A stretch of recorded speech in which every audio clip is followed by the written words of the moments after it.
भारत में अगर किसी राज्य की राजनीतिक ने सबसे ज्यादा करवटें ली हैं तो वो है बिहार। यह वही बिहार है जो 270 ईसा पूर्व में मगध था, जहां सम्राट अशोक ने शासन का एक ऐसा ढांचा खड़ा किया जिसकी मिसाल आज भी दी जाती है। समय बदला, सत्ता बदली, लेकिन एक चीज नहीं बदली, बिहार की राजनीतिक चेतना। हालांकि इस जागरूकता के बावजूद बिहार भारत के सबसे अस्थिर राजनीतिक राज्यों में से एक बना रहा। कभी कांग्रेस का गढ़ रहा ये राज्य अब लालू यादव और नीतीश कुमार जैसे दो ध्रुवों के इर्द गिर्द घूमता रहा है। एक दौर था जब दोनों एक साथ खड़े थे, एक दूसरे के लिए लाठियां खाते थे, लेकिन आज एक दूसरे के सबसे बड़े राजनीतिक दुश्मन बन चुके हैं। पिछले 3 दशकों में बिहार की राजनीतिक आरजेडी और जेडीयू के बीच रही है, लेकिन अब मैदान में एक नया नाम उभर रहा है, प्रशांत किशोर यानी पीके, जिनकी जन स्वराज पार्टी नई समीकरण गढ़ने की कोशिश कर रही है। तो क्या सच में बिहार की राजनीति बदलने वाली है या ये भी सिर्फ एक और पुरानी लड़ाई का नया चेहरा है? नमस्कार दोस्तों, मैं शेखर झा स्वागत करता हूं आप लोगों का। आज हम बात करेंगे उस राजनीतिक की जिसने न सिर्फ बिहार को बदल डाला बल्कि पूरे देश को कई बार हिलाकर रख दिया। आजादी के बाद बिहार में एक ही नाम गूंजता था, भारतीय राष्ट्रीय कांग्रेस। नेतृत्व था श्रीकृष्ण सिन्हा और अनुग्रह नारायण सिंह जैसे दिग्गजों का, जिन्हें राज्य के विकास और राष्ट्र निर्माण का स्तंभ माना गया। लेकिन समय के साथ कांग्रेस का तिलिस्म टूटने लगा। 1970 के दशक के आते आते जनता का भरोसा डगमगाने लगा। भ्रष्टाचार, कुशासन और नेतृत्वहीनता ने बिहार की राजनीतिक भविष्यों के सवालों के घेरे में लाके खड़ा कर दिया। इसी जनाक्रोश की आग से निकला जेपी आंदोलन। जयप्रकाश नारायण के आह्वान पर युवा, छात्र और बुद्धिजीवी सड़क पर उतर आए। यह सिर्फ एक आंदोलन नहीं था, यह एक क्रांति थी। नतीजा ये हुआ कि 1977 में कांग्रेस पहली बार सत्ता से बेदखल हुई और जन्म हुआ जनता पार्टी की सरकार का।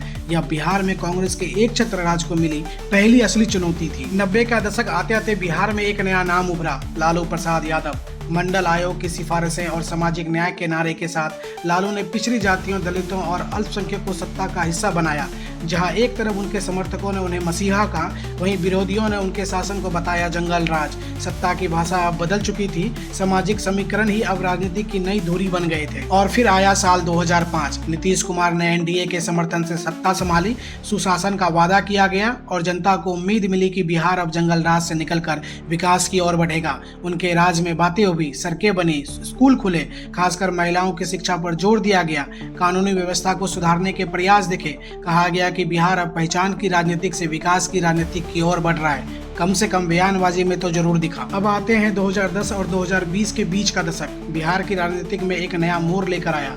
युवाओं की भागीदारी बढ़ी और डिजिटल जुड़ाव से मतदाताओं को पहले से कहीं ज्यादा जागरूक बना दिया।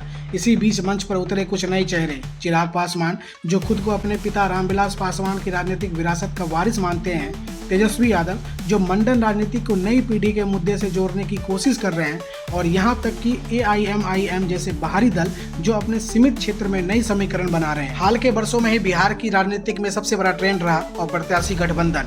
एक दौर था जब गठबंधन विचारधारा से जुड़ा होता था, लेकिन अब ये सत्ता में बने रहने का जरिया बन चुका है। नीतीश कुमार, जिन्हें कभी सुशासन बाबू कहा गया, अब एनडीए और महागठबंधन के बीच पेंडुलम की तरह झूलते दिखाई देते हैं, कभी बीजेपी के साथ तो कभी राजद के साथ। लेकिन जनता के सवाल फिर भी वहीं के वहीं।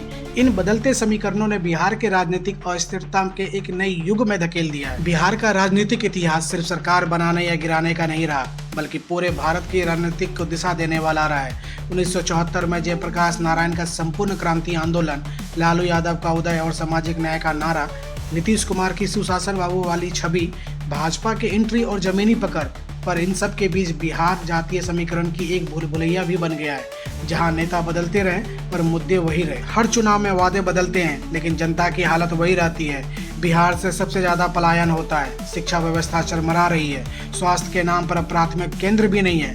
हर साल बाढ़ आती है, लेकिन सरकार सिर्फ हेलीकॉप्टर से फोटो खिंचवाती है। बिहार की राजनीतिक में बदलाव की बात तो हर चुनाव में होती है, पर क्या बिहार वाकई बदलना चाहता है या हम सब सिर्फ चेहरा बदलकर सिस्टम वही पुराना चलाना चाहते हैं? 2025 का चुनाव सिर्फ पार्टियों का नहीं, जनता की सोच का इम्तिहान होगा। अब फैसला आपके हाथ में है, बदलाव होगा या वही पुरानी लड़ाई एक और बार लड़ी जाएगी। आप लोगों का बहुत बहुत धन्यवाद। अगर आपको यह वीडियो पसंद आया हो तो लाइक, शेयर और सब्सक्राइब जरूर कर दें।